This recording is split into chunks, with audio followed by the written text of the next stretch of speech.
Hello, I'm Katja Becker from Tora Mod, and you're listening to the Scene World podcast.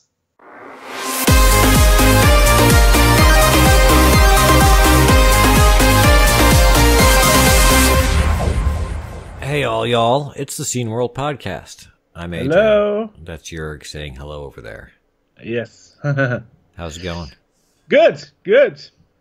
Cool. So, this time it's audio only again. Yes, and back to our audio. Yes.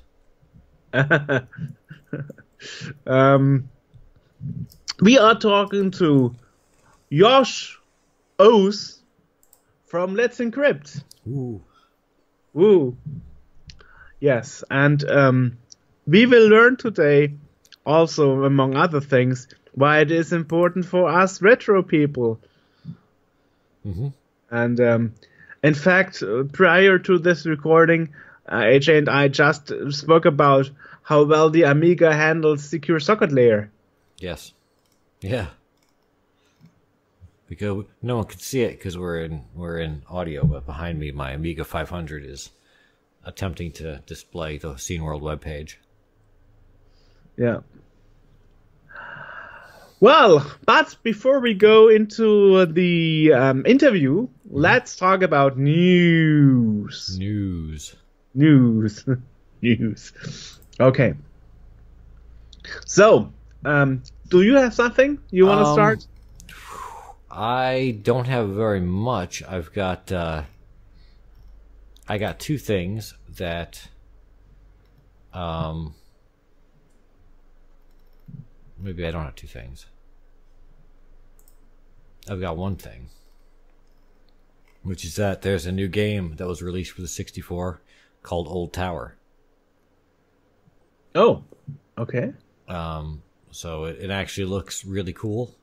It's a I don't know what you would call it. It's you're exploring a tower full of traps and bats, because there's always bats. It kind of reminds me of Tower Toppler, but weirder. Tower Toppler, or Nebulous to you guys in Europe. In Europe, yeah. it's kind of like Nebulous, but on the inside, and the way that you move around is closer to. There's an old Amiga game called Glob Duel, and you kind of move around like that. So it's really cool looking. It's well done. I don't know how long it's been in development, but people should definitely check it out. That's what I got. I'll put links to that below for where people can look at that and so on and so forth. Yeah. So, what else happened? Well, on the PC retro area, AudioSurf, this old game for Windows where you can surf through MP3 music, visually. Mm-hmm. It actually got an update recently after more than 5 years, and now it's compatible to widescreen monitors. Oh, okay. Oh my god. And everybody was surprised that the author actually decided to make an update for the game. So here we go. Pretty nice. Yeah. Well, other news. Also, that the Blast Annual 2020 magazine Kickstarter finally launched. Yeah. And the special thing about this magazine issue is that Andrew is part of the staff. Andrew Fisher. Yes, he is. And so if you are a fan of Scene World, you definitely should get the first issue, because there is something in it about us. Ooh. Yeah. Very nice. Yeah.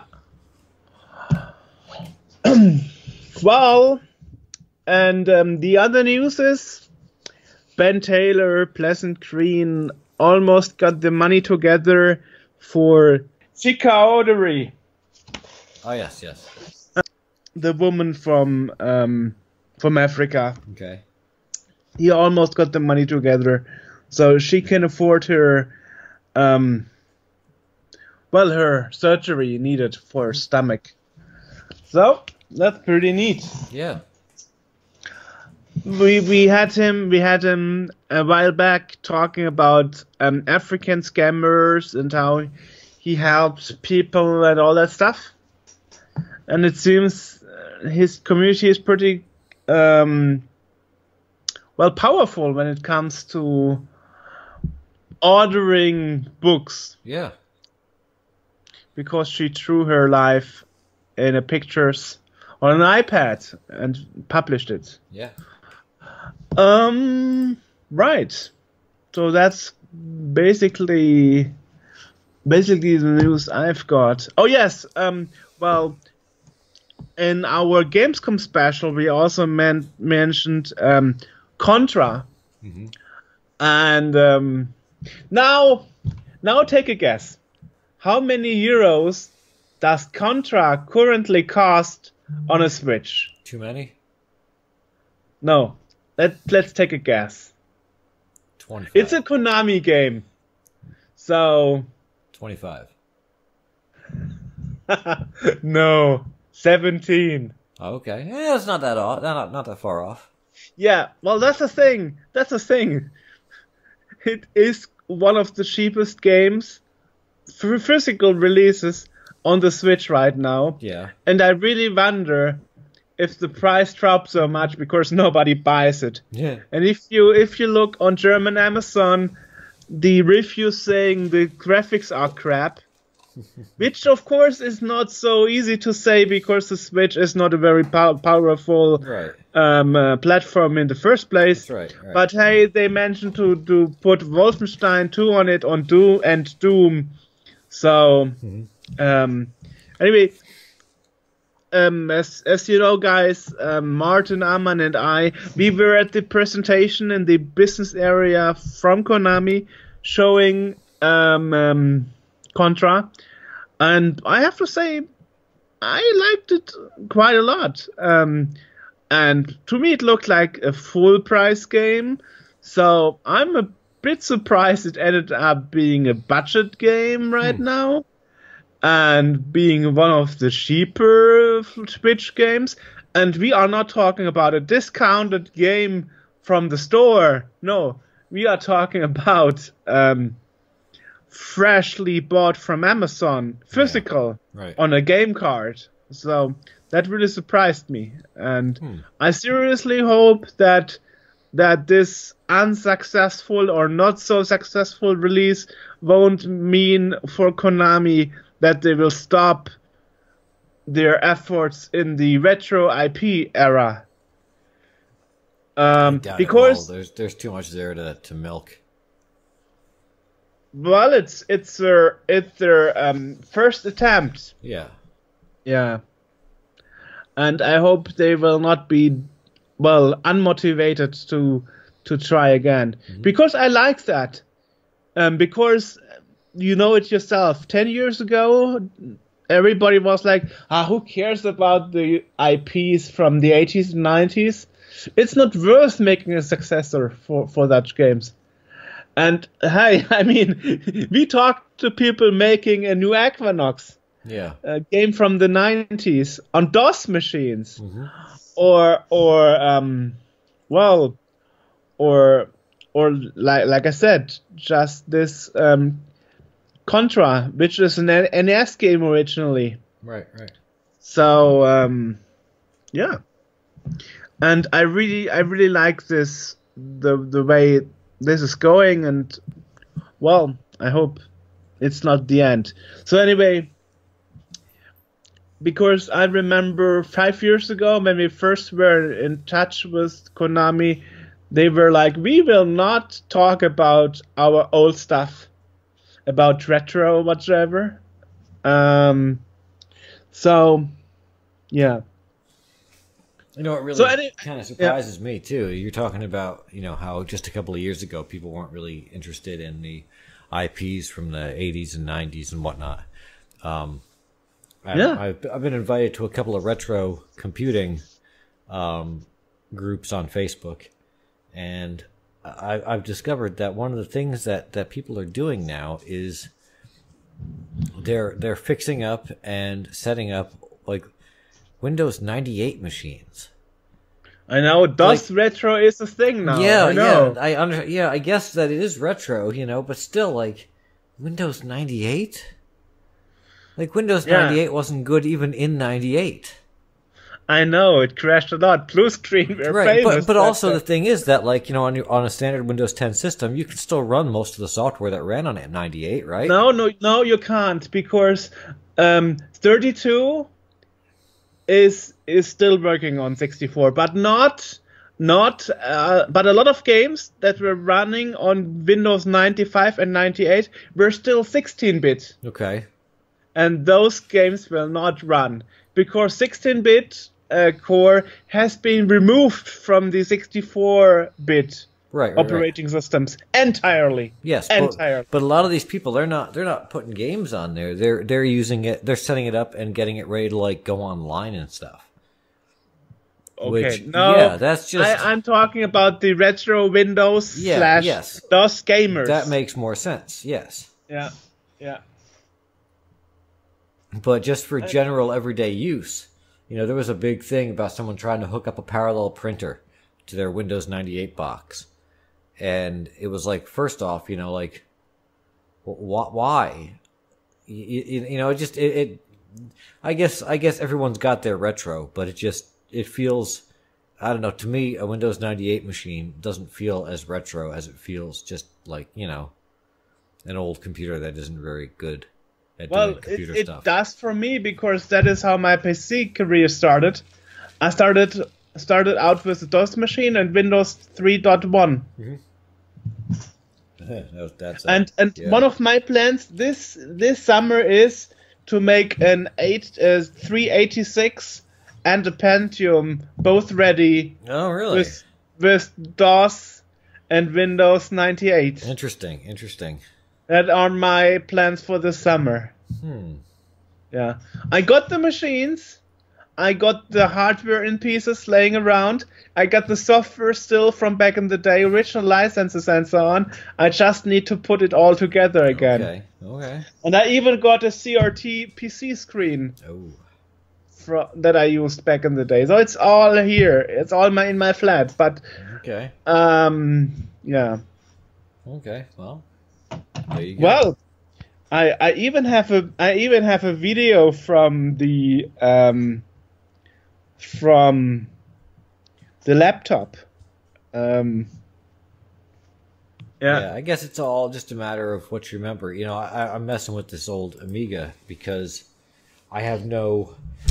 Everybody that gets Amiga seems to be getting it mostly for the games. They want to play games on it. I don't have any game background on the Amiga, so I've got it, and it's like, well, what do I do with it? And what I end up trying to do is, what would I have used it for had I gotten it back in 1991 or whenever it is that I wanted it? So I'm trying to like figure out, okay, well, in the 90s, I probably would have figured out how to get it online and get it on the web. So, and I look, and surprisingly, there's actually software still being developed and still available for it that will run on a 68K classic Mac, Amiga 500, with modest upgrades that will let you do that.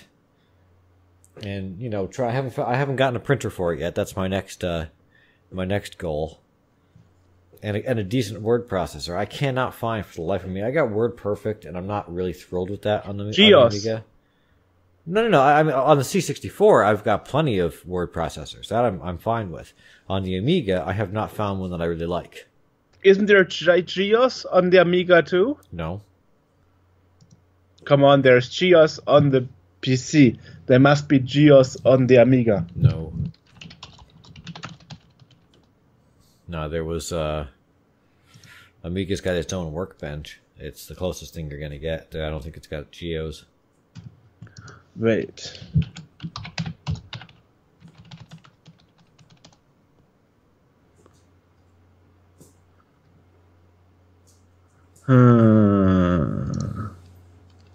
Just looking it up. The So the PC version is called GeoWorks. Right. Yes. Well, and that was bought out. Indeed, it doesn't say anything about the Amiga. That's surprising. Okay. And GeoWorks was bought by Palm, I think.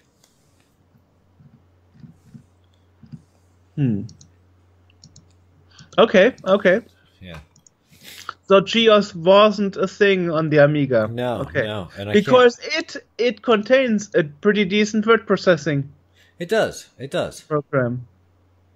It does. Oh, in Amiga, I'm sure that there's plenty of stuff on there that would be perfectly. There's got to be a good word processing. And it was the first one on the 64 having WYSIWYG. Yes. Which is, for the nerds of us, what you see is what you get. Yeah. So it's just a matter of me tracking down and finding something.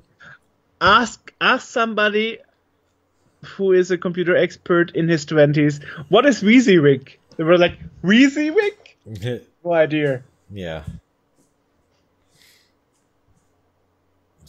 So anyway. So if that's all we got, then we should pop over to Let's Encrypt. Should we talk about what just happened with Let's Encrypt? Should we? I don't know. Should we?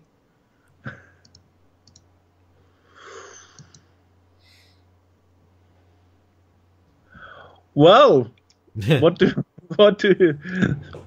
you think? I mean, I don't know. I don't know. That's up to you. I don't think it's specifically a bad thing. It was a bug, and they're fixing it, and that's it. A bunch of certificates got revoked, and a bunch of millions. Yeah. Well, it was like 3 million out of like 117 million, so it's not a huge amount. I know. The German media pushed it up into proportions. Yeah. It's not. It's something that they seem to be handling very well. It just came out the other day that there's a bug, and so certificates are being revoked, and that everyone should basically get new ones. And that seems to be what people are doing. They're going and getting new ones, and everything's working pretty well. Well, the thing is, what we learned is that Let's Encrypt is part of Mozilla, and what happened recently is that Mozilla laid off a lot of people, unfortunately. Yeah. So.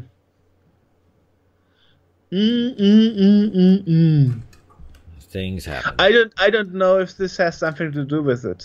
It could. It's always a possibility.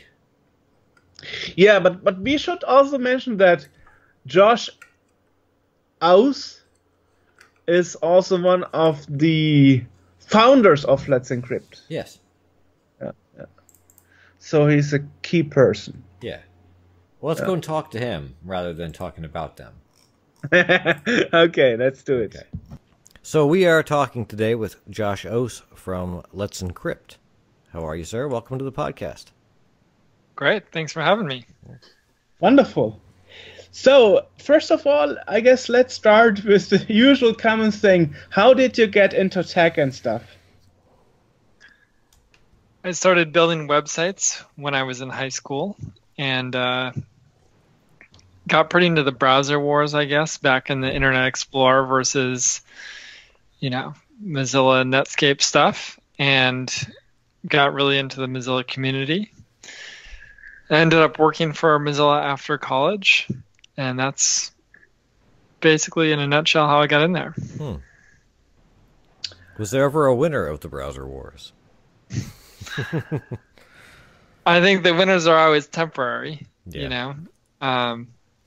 Netscape, and then IE, and then Firefox, and now I guess, Chrome is pretty popular. Right. So, you are actually working for Let's Encrypt, and this has actually the mission to make the whole internet secure. And as we know nowadays, almost every homepage is encrypted, despite at the beginning it was like you only got it when you needed it, when you were a company, and you had to, make sure that, payment data was encrypted and so on. So how did that start that you worked at Let's Encrypt? Did they hire you? Did you apply? Or how did that happen? Well, I started the organization back in 2013. So I mentioned before that I worked for Mozilla after college, and I ended up staying there for about 12 years.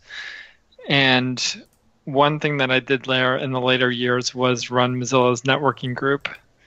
And while I was doing that, it was pretty frustrating that so many connections were not secure to Firefox. And there's really nothing you can do about that on the Firefox side of things. There's no code you can write to make those connections secure. You have to get the websites to enable HTTPS. And that's a huge task. There's hundreds of millions of websites out there, and getting hundreds of millions of websites to do any particular thing is very difficult, in some cases maybe impossible. But there was really no other path forward for the web. Like, we had to make that happen. We had to get them to switch. So we thought a lot about what it would take. Like, why don't they just turn HTTPS on? And the biggest barrier that we saw was that getting certificates was very difficult. It could be expensive, and in some parts of the world, it wasn't even really possible to get a certificate. So we figured, that's the most difficult thing. And if we can solve that, we think adoption numbers will go up quite a bit. So I talked to a bunch of folks within Mozilla and around the industry about what we could do, and we thought about a lot of different possible solutions. And in the end, we came to the conclusion that we really need to start a new certificate authority, one that gave away certificates for free in the easiest possible way. Ultimately, we want to make it so easy that if you're operating a website, you don't even need to know that you have a cert. It should just happen in the background. Just like so many other things happen in the background when you run a web server. So we got together a bunch of partners and started a legal entity called Internet Security Research Group. And that's the legal entity that runs Let's Encrypt today. So Let's Encrypt is the name of our CA, or the service that ISRG offers. So we incorporated that in, I think, around May of 2013, and then got to work building Let's Encrypt. And that ended up launching to the public in late 2015. Okay, can we maybe explain what a certificate is to people that may not be savvy with web stuff and security and so forth? Sure. Security on the web is based on something called public key encryption. So there's a public key and a private key. And if you want to talk to a website in a secure way, you need to know what the public key is for that website. Because ultimately, you're going to encrypt data with that public key when you send it to the website. A certificate is a signed digital statement, essentially, that says, what is the correct public key for a particular set of domains? So if you want to connect to google.com, you need to know what is the public key for google.com. What encryption key should you use? If you use the wrong key, you could be talking to the wrong party. So a certificate that certificate authorities give out really just connects a public key to a domain so that you can set up a secure connection, an encrypted connection. Okay. Interesting. There's one thing I figured watching all that thing is that I guess in the year of 2016 or even more 2017, more and more personal homepages, and even more important, more and more web posters started offering the SSL or TLS certificates for free. So isn't that kind of that your movement with Let's Encrypt is, well, somehow destroying a commercial market for domain encryptions? Because before you had like different services that would allow you to get a certificate, and I know it from companies I worked for.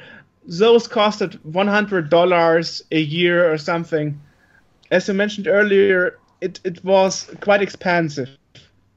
So what's your point of view about that? So I don't know too much about the commercial market, frankly, just because we don't participate in it. So we offer our services and, people use it or don't. And I really don't know what's happening in the commercial market. But I think a good place to start thinking about this is think about the pie as a whole, right? So prior to Let's Encrypt, not very many websites used HTTPS or bought certificates, right? Now HTTPS has become essentially standard. If you want to set up a website, you set it up with HTTPS and a certificate. So sure, we issue a lot of certificates, but the vast majority of the certificates that we issue go to sites that didn't have certificates before. So it's something like, it's well over 90% of the certificates we issue go to sites that didn't have one before. But pretty much every site these days is getting a certificate. So, well, we do have pretty strong market share in the sense that I think we issue more certificates every day than all of the CAs combined. The entire market is much larger today, right? So we have a big piece of the pie, but it's a much bigger pie.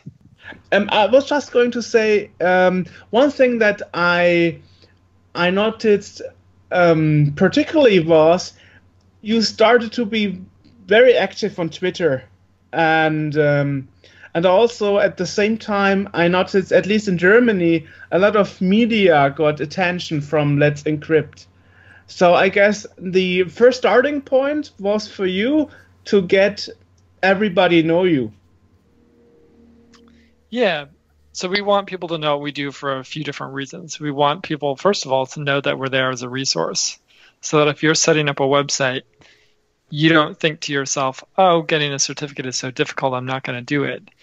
We want you to know that we exist so that when you set up a new website, you turn to us and get a certificate if you need it. If you want to get someone somewhere else, that's fine too, but we're here as a resource if anyone needs it. And that's the biggest reason we communicate.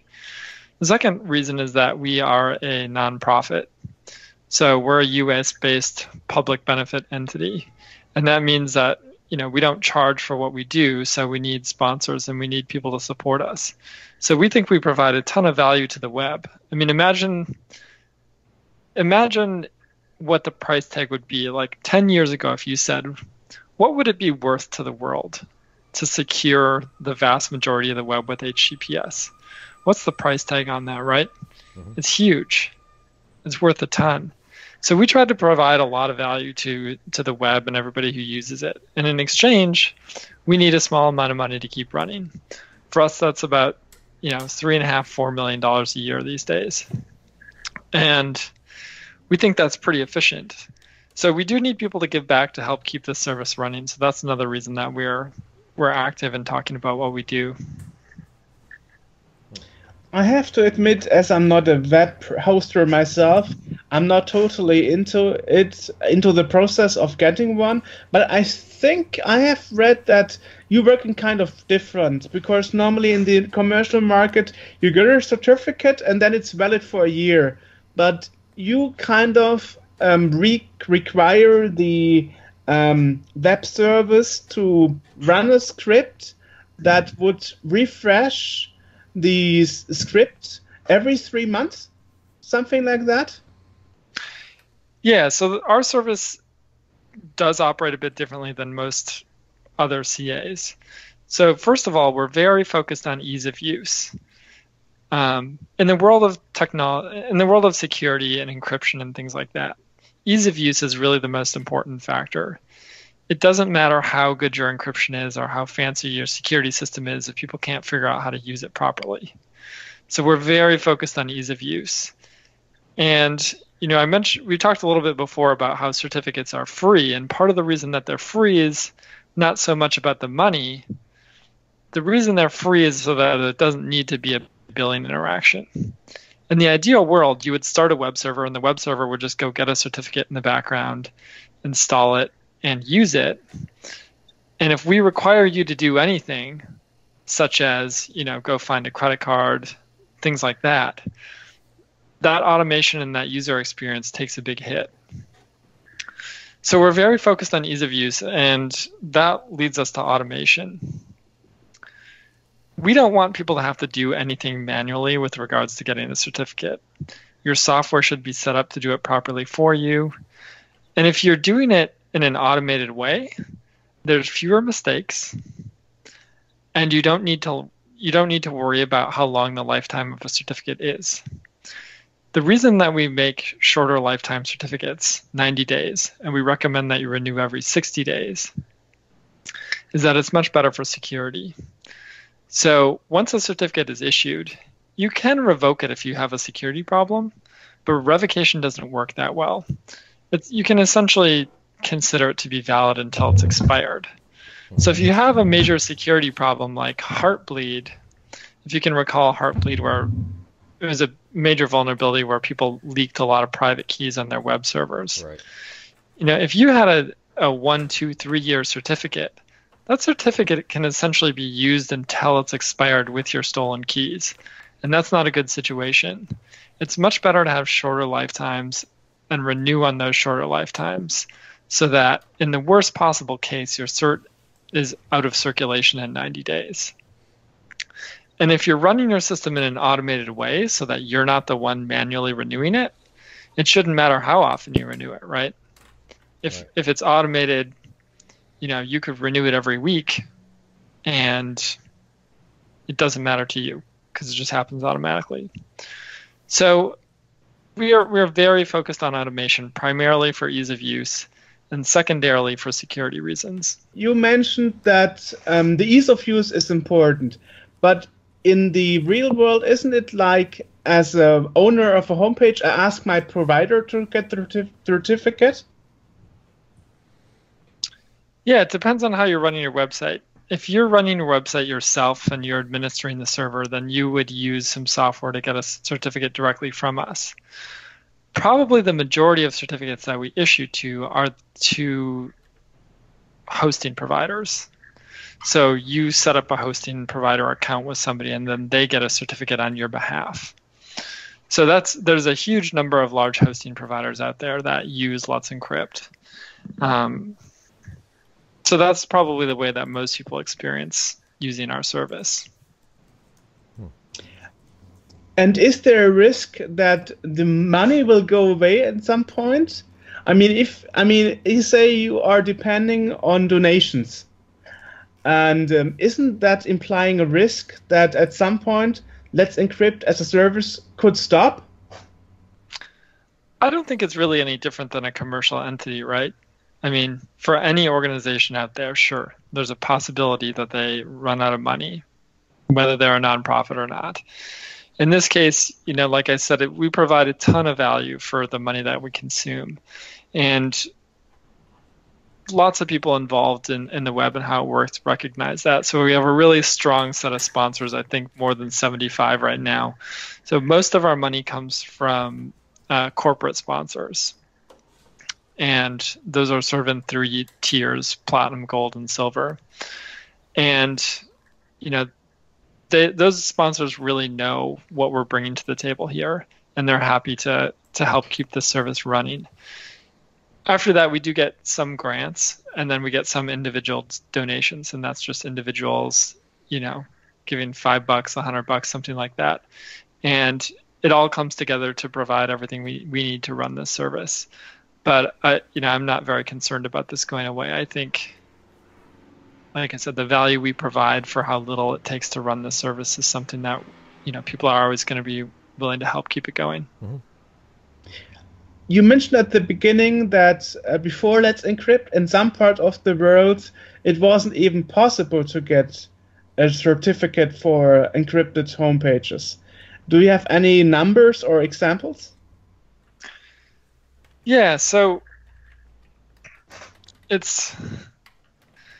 some examples would be, we're really proud to provide our service to countries like Cuba. We don't have a financial transaction involved with the people who use our service. So we're able to provide service there. It gets very complicated what the situation is legally, but we're able to provide service in Cuba, for example, there are restrictions on who we can issue to. So in some cases, some of the countries that we serve that other CAs don't serve, we may not be able to serve the governments of those countries, but we can serve ordinary people in the countries. So we do what we can to provide the service everywhere because we think, for the most part, most normal people trying to go about living their lives deserve a secure and private experience on the internet. I see. Yeah, we once had an interview with somebody from archive.org, and they mentioned a similar issue, that law and takedown notice and limitations of what is allowed in the country or not is basically what is hindering the services to be available worldwide. Yeah, so we have a good team working on legal stuff for us. We spend a lot of time looking at U.S. sanctions, things like that, and like I said, trying to provide our service to as many people as possible. That's not everybody. There are people, organizations, entities, governments that we're not able to service, but overall, that's a very small number of people who aren't able to use our service.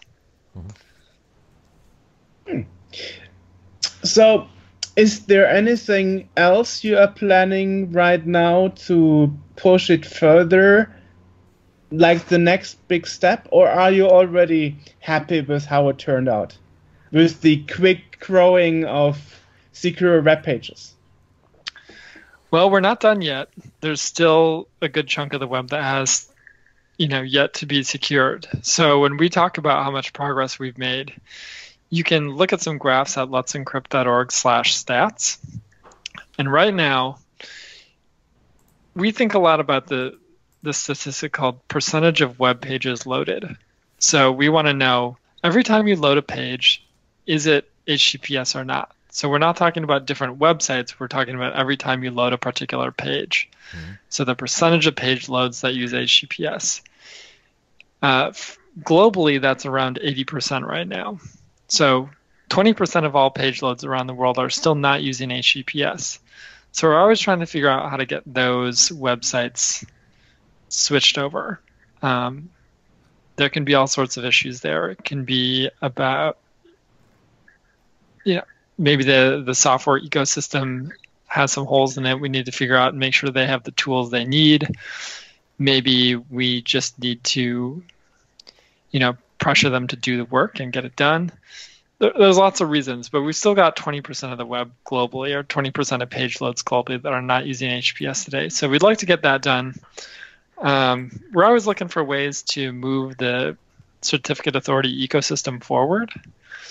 So how can we do the job that we do better and in a more secure manner? So that means looking at everything from the policies that certificate authorities operate under, to the software that we use, to our internal processes and controls, things like that. And a lot of the time we look for ways to take our experience and help other CAs improve as well. So an example of this is, we're pretty concerned about this protocol called BGP, Border Gateway Protocol. And it's the protocol that helps find routes for internet traffic around the world. So when you send a packet, from Germany to me in the United States, that packet takes a certain route through the world.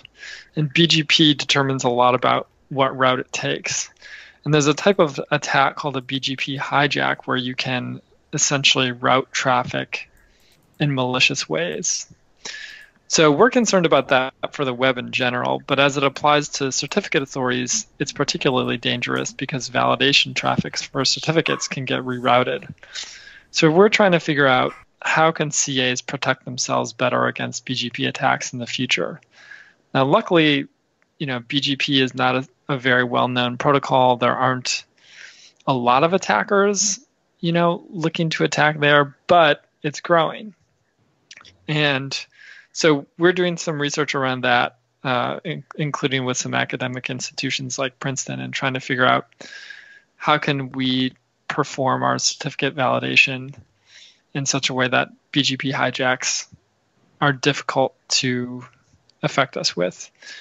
And we're hoping to roll out some mitigations this year and help the rest of the industry roll those out as well.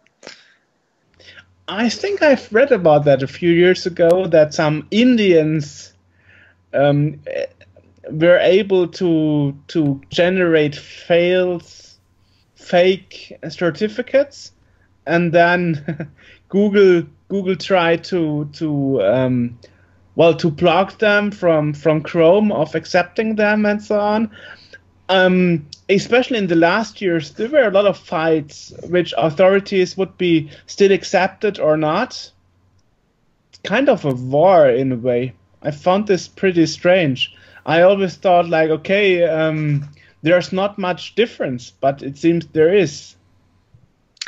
Well, I'm not very familiar with the case that you're describing, but there are a number of different ways that certificates can be issued, illegitimately. It might be that someone hacks into a certificate authority and generates them. It might be that a certificate authority does not have the proper policies or proper controls in place. It might be that a Bgp hijacking causes certificates to be issued illegitimately. There have been cases where CAs have had control issues and have been distrusted. So various browser programs have distrusted them. I can't really comment on that, but yeah, I think we're always looking at, I think anytime a certificate is issued illegitimately, we as a CA and the wider CA community, so the other CAs and the browsers, we always look at why did that happen? And we try to both fix the problem and figure out how to prevent it from happening again in the future. So what was the process actually of getting accepted as a CA? What is the thing you had to do? Or was it easy because it said you worked already for Mozilla, so... Well, and it would seem, something like a certificate authority would be a large kind of conglomerate of not something that anyone could just kind of show up and be like, I want to do this too, and they'd be like, sure, no problem, kid, and let you go on with it, so yeah, I guess. So what he's asking is, what was the process, I suppose, for getting authorized to do that? So if you want to be a publicly trusted certificate authority, you need to get the browsers and operating systems out there to trust you. So browsers and operating systems have a list of all the certificate authorities that they trust to issue certificates, and you need to be in those lists. Mm-hmm. So more specifically, you need to be in the list for all the popular ones. So practically speaking, that means, Google, Chrome and Android, Mozilla, Apple, Microsoft, Oracle, BlackBerry, they all have root programs that are good to be in. So you need to apply to all those different root programs separately. And the requirements for a lot of them overlap.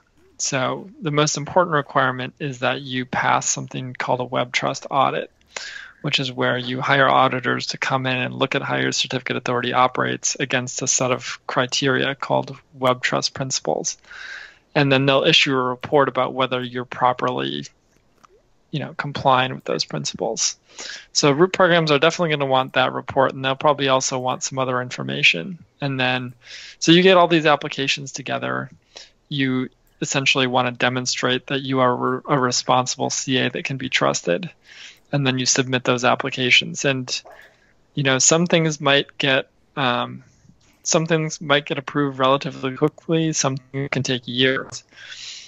But even after you get in, so let's say you submit an application to the, Mozilla root program, and let's say, after 6 months you get in, that's just the decision to let you in. Now you've got to wait for all of the Firefox browsers in the world to update and get the updated list of trusted certificates. And when you're looking at something like Android, where they have those operating system, they have a very long lifetime in the world. So you might be waiting, 5 to 10 years for all the Android phones in the world to get an updated list of certificates. Mm-hmm. So you got to set up your CA, you got to pass these audits, and then you got to wait quite a while under normal circumstances. If you don't want to wait that long, which, for example, we didn't, you can essentially make a deal with an existing certificate authority to cross-sign you, where you are essentially trusted by association with them. Oh. So we have a deal with a certificate authority called IdenTrust, where they have signed our certificates. So when your browser trusts a Let's Encrypt certificate, it's often actually trusting us because you trust IdenTrust. And sometime, I think around the end of 2021, we're going to switch to direct trust. So we're already trusted by almost all the devices out there in the world. And within the next couple of years here, we're going to make the transition to not using trust by association, if that makes sense. But, it's a very expensive process. You can't set one of these things up and pass audits for, less than $1, $2, $3 million. And it takes some time. So it's a big undertaking. So that leads to the question, from the planning state to finally be operative, how long did it take for Let's Encrypt to be fully up and running? So a lot of the time that was spent before fall 2014 was about setting up the organization and getting the funding. That probably took a couple of years to decide how it's going to be set up, how it's going to be funded, who's going to run it, what exactly is the plan. Once we had that stuff in place, then we spent about a year technically building the certificate authority. So we wrote all of our software from scratch. We put all of our hardware and our servers into special secure data centers, got them set up running the software. So actually technically building Let's Encrypt, the CA, it was a very frantic, hardworking year. But there was a lot of work around that on legal and the organization around it. That probably took 2 to 3 years. Wow. And the audits, were they horrible too, or was that easy? Well, audits are always a bit of a slog. You got a huge list of evidence you need to submit that the auditors want to see, and then you've got to go collect it all and get it in the right format. I won't lie, they're a bit tedious to do, but I do think they're a very important part of the ecosystem, in that I think it's important that if we're going to ask the public to trust us, we need to be willing to show the public why they should trust us. Right. I have noticed, although, by the way, that last year, I think it was, August last year, Google actually decided to change the behavior of Google Chrome, where automatically now all homepages that don't have a certificate are now displayed as not secure. Yeah, it's such an important change. So most people don't pay attention to the lock icon in a browser, and they don't understand what it means even when they do pay attention. So, for example, people often think that the lock icon means a website is safe. It doesn't mean that. All it means is that the connection between you and the website is encrypted. To quote someone else who's much funnier than I am, it might be Satan on the other end of the line for all you know.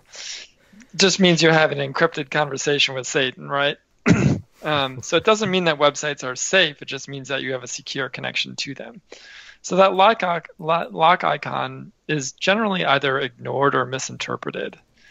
So I think it's pretty important that lock icon go away. And we want to switch from something called positive UI for HTTPS. We want to go to negative UI, meaning instead of having an icon show up when you do have HTTPS, the goal is to treat it like the normal state of things, to just show nothing, because that should be the norm, right? Right.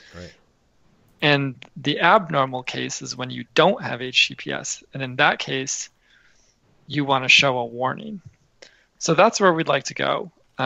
We'd like to see browsers warn strongly when there's no HTTPS and get rid of the UI like the lock icon that displays when there is.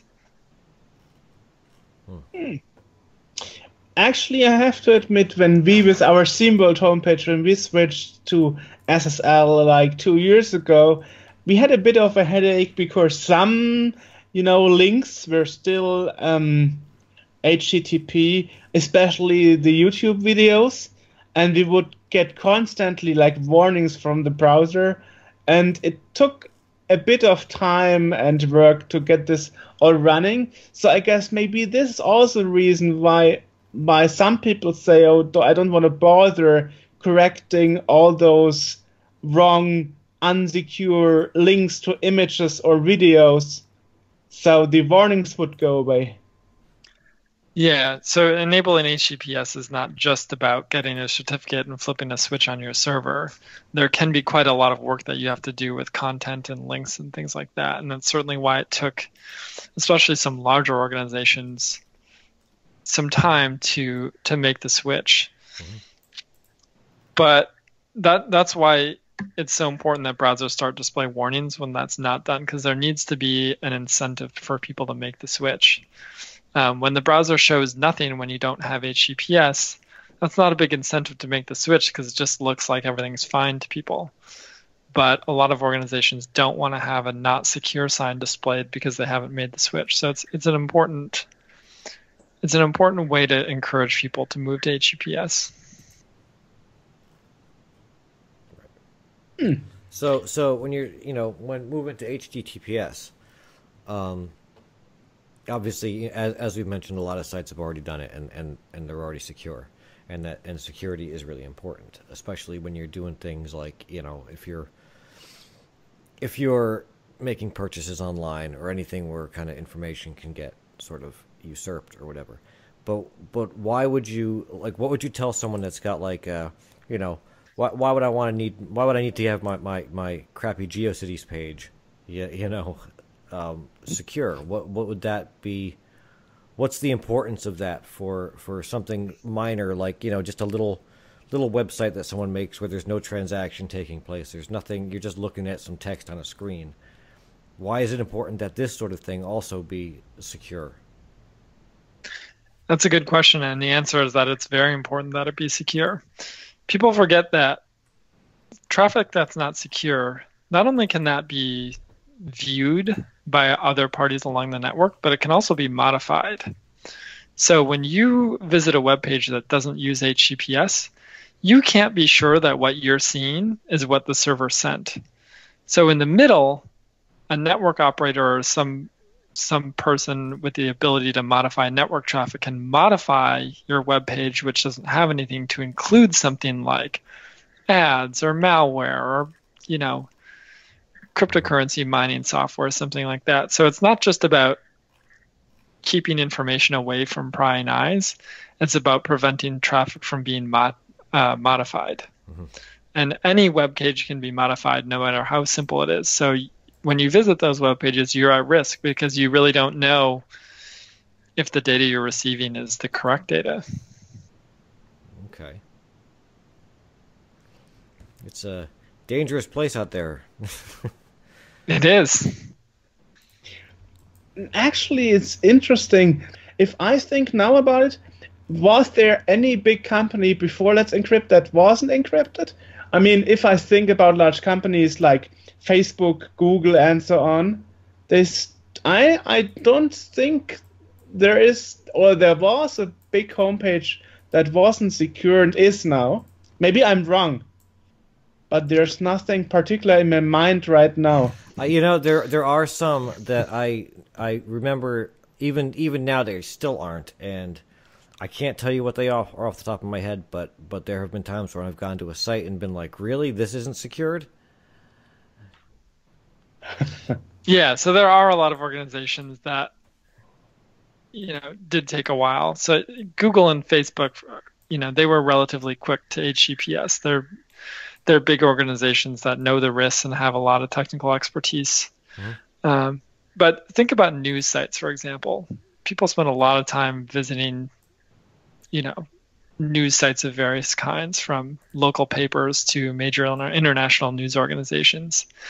And, they took some time. There's a really great, I forget the exact address, but there's a Twitter account called Secure the News or Encrypt the News or something like that, where they tweet every time a media organization turns on HTTPS, and it's fun to watch. So lots of major media organizations, from New York Times to CNN, they've done a great job enabling HTTPS, but it was a lot of work for them, so it took them a little time. So yeah, Facebook and Google, sure, they were encrypted relatively early. But even Amazon product pages, things like that, surprisingly late. Maybe for good reason. I'm sure they have very hardworking teams that have a lot of work to do, but it's not easy. You said you are trying to get the last 20% of homepages in the internet to get encrypted too.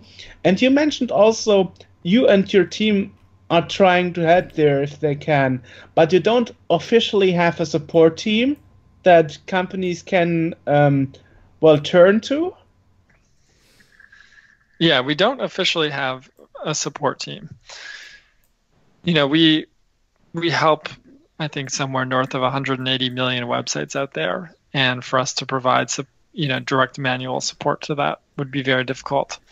But the way that we support the people who you want to use Let's Encrypt are, first of all, we have a really great software ecosystem out there that our community helps to build. So if you want to use Let's Encrypt, there's a huge number of resources out there from different types of software that work with whatever your deploy environment is. Then there's a huge amount of documentation out there about how to use that software, how to use Let's Encrypt. And then if you still have questions, we have an amazing community site at, I believe it's community.letsencrypt.org. But if you go to our website and click on, get help, you'll go to that site. And our engineers read the questions that are asked there usually. And there's also a lot of great community members who answer questions. And at this point, almost every new question has been asked before, so you can search the forum and probably find someone who had the same issue. But people are very active on that forum, and it's a great source of help for people who need it. Interesting. So, how is it? Do you actually do a lot of interviews? I mean, I've seen you did a lot of presentations recently, in the recent years, where you explained about 1 hour why it is important and how Let's Encrypt works and what's going on behind the scenes. So you are also trying to educate people and make them more aware of what it means for the layman to have an encrypted, as AJ said, GeoCT site. Yeah, I mean, most of the things that I know, a bunch of people also know. It's not like I have, exclusive knowledge, but I think people who understand the issues here and have the ability to help protect people should go out and talk about it, educate, make people aware of both the problems and what the solutions are. So, my staff and I try to give talks and help educate people when we can. I remember also that email is a field where problems are rising, because I remember, phishing emails, for example, people were always said like, okay, if your Amazon fake phishing site doesn't have an SSL encryption or, a lock sign, then it's probably a phishing site, And it changed in the recent years that even those phishing sites would get a certificate. And for me, it's like making it harder, for example, for my mom to figure out if the site is secure or not, now that even the phishing sites can get a lock sign displayed. Yeah, so going back to our conversation about that lock sign, the lock sign does not mean that the website you're talking to is safe. It just means that you have a secure connection. That's why that lock icon needs to go away. The research shows that most people don't notice that. So there are some people who are a little more educated on the topic, like yourself, who might think, I'm going to pay attention to the lock sign as a sign of trust. But most people don't. So whether or not a phishing site uses HTTPS or has a lock icon does not strongly affect how effective the attack is, right? Because most people just don't pay attention. And specifically, they don't notice the lack of something. They don't notice when there's no lock icon. Right. So certificates, what we do to help set up these secure connections, we can't police the web for what is safe content and what is not. The best way to protect yourself from that is use a browser that uses either Google Safe Browsing or Microsoft Smart Screen to check the websites you visit against lists of known problematic websites. So those programs are specifically set up to notify you when you're visiting a potentially dangerous site. The existence of a certificate is not an indicator of the safety of a website.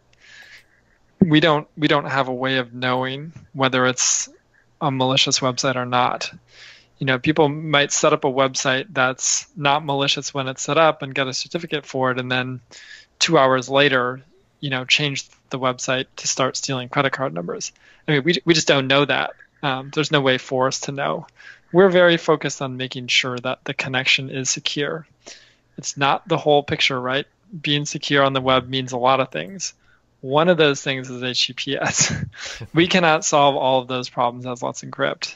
But the other thing there's another interesting thing that I'd like to point out, which is if you were to get a phishing email and you were to click on that link, and let's say you get taken in by it and you submit your credit card info to this phishing site, would you rather that you just have your credit card info stolen by the phishers? Or would you also rather have it sprayed across the whole internet in the clear because the site doesn't have HTTPS? Right. Okay, good point. Good point. So, we often field the question that it's basically, should all websites have HTTPS? All with a capital A? Or are there some that shouldn't use HTTPS? And our answer is generally all websites should use HTTPS. And when we say that, we mean literally all websites. Because HTTPS is not about helping the website so much as it's helping the visitors. And even in the case where you're the victim of a phishing attack, you are safer when that attack uses HTTPS. How is that you're safer, even if it's just with the yeah, what you just said? Well, if you're at the point where you're a victim of a phishing site and you're going to submit your credit card info, right? Mm-hmm. That credit card info is going to go to the phisher either way. The question is it also going to get spread around the whole internet unencrypted? So is your credit card information just going to get taken by one person or going to get taken by a lot of people, right? It's bad either way at this point, right, that you've been phished. Right. No question. But it would be worse if the phishing site didn't use HTTPS. It's like even if the site isn't secure, it's not like you can get the information, the stolen credit card number without technical knowledge. It's not like that. Even if the site isn't secure, you still need to know how to get the data from the non-secure site. For example, using Wireshark or something. Let me give you an analogy here. Let's say I sent you a letter, a physical letter in the mail, and I said, please send me a letter at this address and give me all of your credit card information. Write it in the letter. So you decide, okay, for whatever reason, I'm going to send my credit card information in the mail on a physical letter back to Evil Josh. And okay. Now the question is, you're going to send your credit card info in the mail. Are you going to write it on a folded piece of paper inside an envelope? Or are you going to write it on the back of an open postcard so that the mailman along the way can also steal your credit card info, right? Ideally, in this case, you would send your credit card info in an envelope. It's already bad. You're sending it to a bad place. But you are safer when you send it in a secure envelope than you are if you wrote it on the back of a postcard. Does that make sense? Yes. Okay, sure. It's amazing already how many people will my girlfriend and I were just talking. She works at a jewelry place as a graphic designer, and people will call up and they'll be just, they want to buy something, and they'll say, so I just email you my credit card information. Like, people are so they're already so lax about keeping track and just giving that information to anyone that they want, without even thinking of the consequences of that. Yeah, I mean, phishing is a big problem in the world, and certificate authorities are not the organizations that are going to solve that problem. Mm-hmm. But there's a lot of smart people working on it. And like I said, the best thing that you can do today on the web is use Google Safe Browsing or Microsoft Smart Screen when you're browsing. Mm-hmm. And let those things tell you when there's phishing sites, because the lock icons or HTTPS status is not helpful. Right, because the phishing sites can actually get certificates. Correct. And they always will. I mean, that was true before Let's Encrypt, and it will be true, going forward. What do you do if you find out that a phishing site is using a certificate that, say, you have provided? For Let's Encrypt, we don't do anything. Okay. And the reason is what I just described. Mm-hmm. Victims of phishing attacks are safer when they use HTTPS. We also really don't have a way to, let's say we decided that a site was a phishing site. By the time that gets reported to us, and by the time we do an investigation and we come to the conclusion like, okay, yeah, this is a phishing site, mm-hmm. We're talking at a bare minimum 12 hours here, more realistically a couple days. By the time we get around to revoking that thing, the phishing attack is over, right? Mm-hmm. Even if we wanted to revoke these certificates, we don't have an appropriate mechanism to do it. It takes too long for us to figure out that something is a phishing site and revoke it. And then on top of that, remember I mentioned before in our discussion about expiration dates on certificates and why ours are shorter. Revocation doesn't really work. So even if we revoke the certificate, Google Chrome doesn't check that revocation status. That cert's still good in Chrome until it expires. So by the time we have an investigation, it's too late. The actions that we can take aren't very effective. And then you get into a lot of complicated situations, right? So the other day I visited the homepage of a major news organization, a major international news organization. And they had some ads on their site that were serving malware. Wow. So my computer, could have contracted some malware from this site. Do you think that it would be appropriate for the certificate authority for this major news website to take my evidence and say, this site is delivering malware, we're going to revoke your certificate immediately? Is that the appropriate course of action? No. Clearly it's not. I mean, you're not going to shut down the entire international news site because somebody contracted malware through an ad on a particular page, right? Right. But that's really all a certificate authority can do, right? It's like taking a sledgehammer to a tiny problem. The enforcement mechanisms here just aren't good enough. So you want to protect yourself from things like malware by using things like, Microsoft security services on Windows. You want to protect yourself from phishing, with Microsoft Smart Screen or Google Safe Browsing, because they can block like a particular page or a particular ad or something like that instead of taking down the whole site. Right. They have much more appropriate enforcement mechanisms available to them. They're both more appropriate and more effective. Trying to get CAs to do this stuff, because all we can do is deal with the certificate, it just doesn't make any sense. Now, one thing would interest me, did you expect when you started with Let's Encrypt that the rate of homepages adopting to secure connections would be so fast and so high? I think the adoption rate exceeded our expectations. I would like to tell you that we had some specific expectations, but we didn't. I mean, this stuff is very hard to predict. The only thing we were confident in is that if we offered certificates in a free and easy to use way, the adoption rate would go up. And that's true. That did happen. Internally, we had some polls and bets around exactly how much it would go up, And I think the numbers were always higher than we guessed. So the adoption rate has been really great. And now the next big thing would be IP version 6.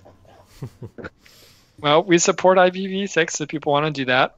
There's a bunch of exciting things on the internet. You know, I'm a huge fan of IPv6. I hope that it gets adopted more widely. I'm a huge fan of DNS over HTTPS, or DOH as people call it, which browsers are starting to work on rolling out now. So that'll be exciting when your DNS queries are encrypted. There's a bunch of cool efforts on the web that are going to make us all safer. And is there anything you are working on right now, the next big step for Let's Encrypt? You know, we're always expanding our system to absorb more traffic. So when we get the remaining 20% of page load secure, we're going to have to deal with more traffic. So we're always looking about how can we improve our capacity, how can we improve our reliability, things like that. And security, you know, we talked a little bit before about looking ahead to sort of larger ecosystem threats like Bgp attacks, and how can we defend against those before they become a real problem for us. That's really what we're doing. You know, we have a very particular mission with Let's Encrypt and the Let's Encrypt effort, and that is to provide certificates to the world in the easiest way possible. And we're going to stay focused on that, and we're just going to grow and improve the quality of our service as we grow. And for you personally, is there anything else you want to do after Let's Encrypt, or is that your career path you're happy with now? You know, I have no plans to leave Let's Encrypt right now. It's been an incredibly fulfilling job to have, you know, from start to the present day. It's hard to imagine that there's any other place right now where I can have the kind of impact that I can have, work with a really amazing team, be a part of an amazing community. So I'm pretty happy here. That said, there's always exciting new things happening on the web, and you know, if I see another opportunity to have this kind of impact and work with great people, maybe we'll do it. Either as, you know, there may be other projects by Internet Security Research Group alongside Let's Encrypt. So there may be other things that we do within this organization, and maybe some other challenges will require a different organization. But I'm pretty happy here right now. Interesting. Okay. Well, for my side, I got it almost covered. Yeah. So where can people go to find out about this and about the services that you're offering and how they can benefit from it? Yeah. So the first place to start is letsencrypt.org, letsencrypt.org. And once you're there, there is documentation, there's links to our community, places you can donate. If you want to go to the website for the legal entity that operates Let's Encrypt, that address is abetterinternet.org. So that's the Internet Security Research Group website. You can learn about, you know, what is our mission, who's on our board of directors, things like that. Excellent. And generally speaking, you know, there's a lot of information out there if you want to Google it. Cool. We'll put links to everything in the podcast description. Is there anything that we have missed that you want to touch upon? I don't think so. That's a great set of questions. It was a pleasure. I guess one thing I'll say is if you are listening and you work for an organization that either uses Let's Encrypt or, you know, has similar philosophy or believes in what we do, you should consider sponsoring Let's Encrypt. There's information about that on our website. Great. Awesome. What's basically the benefit of supporting you with donations, apart from being mentioned on your Twitter account? Yeah. Well, and also helping to keep the internet safe. Yeah. The big benefit is you make sure that Let's Encrypt is here to help people for a long time. Like I said, we're pretty efficient about what we do. I think you'd be hard pressed to find a place where, you know, your dollar goes further for privacy and security on the web. So when you become a sponsor, not only are you helping to cover whatever costs you might be incurring over here, but you're helping to secure tens, hundreds of thousands, or millions of websites for other people. Great. Well, thank you so much. It was a pleasure. Thanks for sitting with us. Yeah. Thanks a lot. That was Josh Ost of Let's Encrypt. Wonderful. Again, you can go to let'sencrypt.com and see what he's doing. Isn't it encrypt.org? I don't know. I just had it open in front of me. I was just looking at it. Well, that's a better internet.org. Hang on. Yes. Okay, so you can go to let'sencrypt.org and check out what they're doing and donate and support what bringing a safer internet to everybody. You can also check out a betterinternet.org, which is kind of the umbrella thing that he just talked about. And again, links to everything in the podcast description below, so you can check that out once you're at a computer or somewhere where you can do it. Don't do it if you're driving. If you're listening to this in the car, wait till you get to where you're going. Yeah. And then go check it out. Certainly. Right. So, until next time, I'm AJ, and he's him. See you, or hear you. Bye-bye.